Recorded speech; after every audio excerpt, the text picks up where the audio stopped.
मित्रांनो, ठळक आणि गडद अशा 7 मुद्द्यांसाठी आपल्याला विधानसभा निवडणुकीमध्ये भाजपला आणि त्यांच्या महायुतीला पराभूत करायचं आहे. अब की बार भाजपा गबगार करायचा आहे आणि हे तुम्हाला आणि मला मिळून करायचं आहे.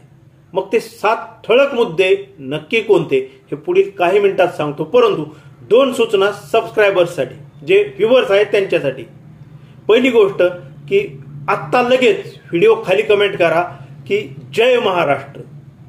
आणि दुसरी महत्त्वाची गोष्ट म्हणजे भरपूर लोक व्ह्यू करतायत पण सबस्क्राईब करीत नाहीत. मी तुम्हाला कधी विनंती करत नाही, परंतु इथं विनंती करतो की लढाई मोठी आहे, तर आपल्याला देखील आपली संख्या वाढवणं आवश्यक आहे. तर चला चटकन चॅनल सबस्क्राईब करून घ्या. तर मित्रांनो, भाजपला आणि महायुतीला नक्की का पराभूत करायचं आहे यासाठीचे महत्त्वाचे 7 मुद्दे आहेत. आणि त्या 7 मुद्द्यामधील पहिला महत्त्वाचा मुद्दा आहे की महाराष्ट्रामधील जे उद्योगधंदे येऊ घातलेले होते ते मागील 2.5 वर्षामध्ये या महायुती सरकारने, शिंदे फडणवीस सरकारने परराज्यांमध्ये पळवून लावलेले आहेत.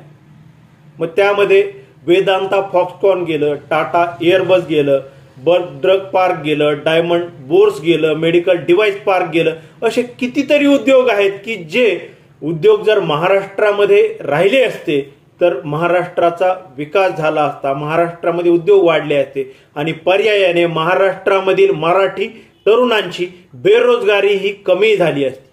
तुमच्या माझ्या घरामधील सुशिक्षित तरुणाला तिथं नोकरी करता आली असती. आणि मग आमचे उद्योगधंदे पळवणाऱ्या या शिंदे फडणवीस सरकारला आपल्याला हद्दपार करावंच लागेल. त्यामुळंच मग अब की बार भाजपा गबगार. यामध्ये दुसरा महत्त्वाचा मुद्दा आहे मित्रांनो की 2014ला यांनी घोषणा दिली होती की छत्रपतींचा आशीर्वाद, चला देऊ मोदींना साथ. आणि मग आपल्या सर्वांना माहिती आहे की निवडणुका जवळ आल्या की यांना निवडणुकीपुरतं फक्त छत्रपतींची आठवण होते, परंतु इतर वेळी मात्र काही दिवसांपूर्वी तिकडं कोकणामध्ये जो 8 महिन्यांपूर्वी छत्रपती शिवरायांचा पुतळा मोदींच्या हस्ते ज्याचं लोकार्पण झालं होतं त्याचा खूप मोठा अवमान झाला. तो पुतळा कोसळला, फक्त 8 महिन्यात कोसळला. अशा पद्धतीने छत्रपती शिवरायांचा संपूर्ण देशामध्ये कुठेही अवमान झाल्याचं माझ्या तरी ऐकिवात नाही, जे मोदी सरकारच्या कार्यकाळात, शिंदे फडणवीस सरकारच्या कार्यकाळात झालेला आहे. आणि मग अरबी समुद्रामधील त्या स्मारकाचं जलपूजन नरेंद्र मोदींनी केलं होतं, तर त्याचं तर काहीच काम केलेलं नाही. आणि मग जेव्हा ते म्हणतात की छत्रपतींचा आशीर्वाद, तर मग मला असं म्हणावं वाटतं की छत्रपतींचा आशीर्वाद चला घालू भाजपला लाथ. कारण हे छत्रपतींचा स्वार्थासाठी वापर करत आहेत आणि मग त्यामुळं अब की बार भाजपा गबगार. यानंतर तिसरा महत्त्वाचा मुद्दा मित्रांनो की महाराष्ट्राच्या मातीमधील 2 पक्ष, त्या पक्षाची यांनी फोड केलेली आहे, पक्षांमध्ये उभी फूट पाडलेली आहे आणि ते पक्ष संपवण्याचं कटकारस्थान केलेलं आहे. मग त्यामधील एक पक्ष शिवसेना, जो उद्धव ठाकरे सध्या त्याचे पक्षप्रमुख आहेत, ज्याची स्थापना प्रबोधनकार ठाकरे यांच्या हाताने आणि बाळासाहेब ठाकरे हे शिवसेना प्रमुख म्हणून त्यांनी ते काम केलं आणि तो 1966ला स्थापन झालेला पक्ष इतके वर्ष महाराष्ट्रासाठी लढत झगडत होता, मराठी माणसासाठी झगडत होता, झगडत आहे, हिंदुत्वासाठी लढत आहे, झगडत आहे. आणि अशा एका महाराष्ट्रप्रेमी, महाराष्ट्रधर्मी पक्षाला संपवण्याचा प्रयत्न या मोदी शहांनी केलेला आहे. तसंच शरद पवार, ज्यांच्यामुळं महाराष्ट्रामध्ये बऱ्यापैकी प्रगती व्हायला, देशामधील जे इतर राज्य आहेत तर त्या राज्यामध्ये महाराष्ट्र उठून दिसायला मदत झालेली आहे. अनेक गोष्टींमध्ये इतर राज्यांच्या तुलनेत महाराष्ट्र हा प्रगतिशील आहे, प्रगत आहे, पुढे आहे. आणि त्यामधील काही वाटा हा शरद पवारांचा आहे आणि त्यांचा पक्ष देखील संपवण्याचा प्रयत्न जेव्हा मोदी शहांकडून झालेला आहे, तेव्हा मग महाराष्ट्राच्या मातीमधील पक्षफोड करून पक्ष संपवण्याचा प्रयत्न करणाऱ्या भाजपला, तुम्हाला मला या निवडणुकीत पराभूत करावंच लागेल. आणि मग त्यामुळंच अब की बार भाजपा गबगार. यामध्ये चौथा महत्वाचा मुद्दा मित्रांनो की मागील 2.5 वर्षामध्ये मुंबई आणि आजूबाजूचे जे शहरं सध्या मोठे शहरं झालेले आहेत, मग त्यामध्ये मुंबई, ठाणे, पुणे, नाशिक असे जे शहरं आहेत, तर या शहरांच्या ठिकाणच्या ज्या मोक्याच्या जागा आहेत, महत्वाच्या जागा आहेत, तर या महत्वाच्या जागा या परप्रांतीय उद्योगपतींच्या घशात घालण्याचं काम हे शिंदे फडणवीस सरकार करत आहे. तिकडच्या कोकणामधील काही जागा या देखील उद्योगांच्या, रिफायनरीच्या नावाखाली परप्रांतीयाच्या घशात घालण्याचं काम हे शिंदे फडणवीस सरकार करत आहे. मग आधी जागा घ्यायला लावायच्या आणि मग नंतर त्या जागेच्या आजूबाजूला उद्योगाची घोषणा करायची, म्हणजे जागा बेभाव घ्यायची आणि मग उद्योगाची घोषणा झाली की त्याच जागेचे भाव मग 50-100 पटीने वाढतात. असा सर्व खेळ हा परप्रांतीयांसाठी शिंदे फडणवीस सरकार राबवत असताना दिसत आहे. लोढा, अदानी, अंबानी किंवा तिकडे ते शहा वगैरे असले वेगळे वेगळे उद्योगपती हे गब्बर होत आहेत आणि ते कोणाच्या जीवावर, तर या शिंदे फडणवीस सरकारच्या जीवावर.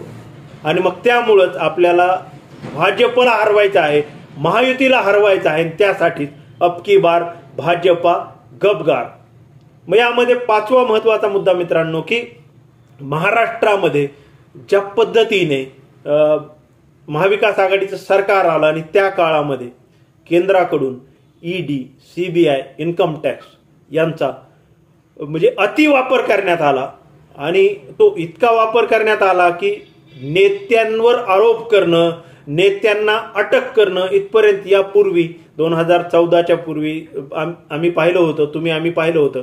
परंतु थेट कुटुंबियांना त्यात ओढणं, कुटुंबियांचे हाल करणं, मेंटली हॅरॅश करणं इथपर्यंत या सर्व एजन्सीजची मजल गेल्याचं दिसलं. आणि मग एका ठिकाणी 10-10, 20-20 वेळेस रेड मारायच्या, त्या नेत्याला हॅरॅश करायचं. आणि हे सगळं कशासाठी केलं, तर ते खरंच घोटाळेबाज होते म्हणून केलं का मग त्यांना आपल्या बाजूकडे वळवून ह्यांना सत्ता पाहिजे होती भाजपला म्हणून केलं. हे पडलेलं कोडं आहे. कारण जर सरनाईक, गवळी, आडसूळ, वायकर यांच्यावर आरोप झाले होते, तसेच इकडं अजित पवार, हसन मुश्रीफ आणि अन्य नेते यांच्यावर आरोप झाले होते. अरे मग त्यांनी जर घोटाळे केले होते त्यांना जेलमध्ये घालायला पाहिजे ना. पण भाजपवाल्यांनी त्यांना जेलमध्ये नाही घातलं. भाजपवाल्यांनी त्यांना पक्ष फोडायला लावले, सिस्टमॅटिकपणे पक्ष स्थापन करायला म्हणजे ते पक्ष मिळवून दिले निवडणूक आयोगाला हाताशी धरून. आणि आता त्याच शिंदे गटामधील ज्यांच्यावर आरोप झाले होते आणि शिंदेंना सुद्धा अंधारामध्ये दाबलं असं कळतंय. त्यांचा कोण पीए होता तो सचिन जोशी, त्यांनी काहीतरी कागदपत्र तिकडे ईडी, सीबीआय दिले होते असं म्हणतात. सोमय्या यांनी काय नाव घेतलं नव्हतं, परंतु खरं का खोटं ते पण मीडियामधून ह्या बातम्या लीक झालेल्या आहेत की एकनाथ शिंदेच देखील नाक दाबलं होतं सचिन जोशीच्या मार्फत. पेपरचं कटिंग माझ्याकडे मोबाईलमध्ये आहे. पण ते तर हे अशा पद्धतीने हे तिकडे घेतले. मग हे घोटाळेबाज जर आहेत तर त्यांना जेलमध्ये घालायला पाहिजे ना. तर त्यांना जेलमध्ये नाही घातलं तर मग एकनाथ शिंदेला गट फोडायला लावला, शिवसेना नाव दिलं, धनुष्यबाण चिन्ह दिलं, अजित पवारांना ते पक्ष फोडायला लावला, राष्ट्रवादी नाव दिलं, घड्याळ चिन्ह दिलं. आणि मग एकीकडे घोटाळ्यांचे आरोप करायचे आणि दुसरीकडे एकनाथ शिंदेला मुख्यमंत्री करायचं आणि त्याला पाठिंबा द्यायचा भाजपवाले. अजित पवारांना उपमुख्यमंत्री करायचं आणि त्याला पाठिंबा द्यायचा भाजपवाले. म्हणजे असा सर्व कारभार केंद्रीय एजन्सीच्या मार्फत मोदी सरकारच्या काळामध्ये अमित शहाच्या नेतृत्वामध्ये महाराष्ट्रामध्ये झालेला आहे. आणि जर हे अशा पद्धतीने खुर्चीसाठी जर सत्ता हस्तगत करत असतील, घोटाळ्यांचे आरोप करत असतील, कुटुंबियांना हॅरॅश करत असतील आणि मग त्यांना स्वतःकडे वळवून जर सत्तेचे लाभाचे पद देत असतील, तर मग अशा ढोंगबाज खोटारड्या मोदी शहांना आणि भाजपला आता आपल्याला नेस्तनाबूत करावंच लागेल. आणि मग त्यासाठीच अबकी बार भाजपा तडीपार, अबकी बार भाजपा गपगार. मग यामध्ये 6वा महत्वाचा मुद्दा मित्रांनो, की महाराष्ट्रामध्ये मागील 1.5-2 वर्ष झालं, 2.5 वर्ष झालं, 3 वर्ष झालं महानगरपालिका, नगरपालिका, जिल्हा परिषदा, पंचायत समित्या यांच्या निवडणुकाच घेतलेल्या नाहीयेत. मग ह्या निवडणुका नक्की का घेत नाहीत? तुमच्या माझ्या गावामध्ये आज स्थानिक स्वराज्य संस्था अस्तित्वातच नाही. आमच्या गावामधील नगर परिषद ही 21-22ला संपलेली आहे. तेव्हापासून म्हणजे मागच्या 2-2.5 वर्षापासून लोकप्रतिनिधीच नाहीये. मग तुमचे माझे जे रोजचे प्रश्न आहेत, तुम्ही ग्रामीण भागातील असाल तर मग तुमचे देखील जे रोजचे प्रश्न असतील, रस्त्याची समस्या असेल, पाण्याची समस्या असेल, शेतीशी संबंधित अन्य समस्या असतील किंवा गावामधील काहीही समस्या असेल, तर मग ग्रामपंचायतच्या मार्फत पंचायत समिती मेंबर किंवा मग जिल्हा परिषद मेंबर यांच्याकडे त्या समस्या मांडाव्या लागतात आणि मग तेव्हा त्या समस्या सुटू शकतात. आणि जर आपल्याकडे लोकप्रतिनिधीच नसतील, महानगरपालिकेला नगरसेवक नसेल, नगरपालिकेला नगरसेवक नसेल, पंचायत समितीला मेंबर नसेल, जिल्हा परिषदला मेंबर नसेल, तर मग हे प्रश्न तुमचे माझे नक्की कोण सोडवणार.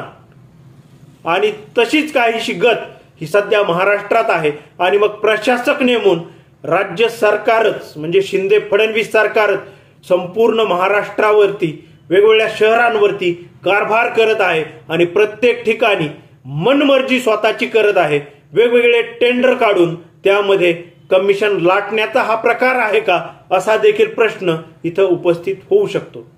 आणि मग जर हे आम्हाला आमचे प्रश्न सोडवण्यासाठी लोकप्रतिनिधी देत नसतील आणि आमच्यासाठी हक्काचे असणारे जे लोकप्रतिनिधी असतात, नगरसेवक, पंचायत समिती मेंबर, जिल्हा परिषद मेंबर, हे जर निवडणुका घेऊन जर देणार नसतील, तर मग शिंदे फडणवीसांना पुन्हा का निवडून द्यायचं. आणि त्यामुळेच अबकी बार भाजपा गपगार.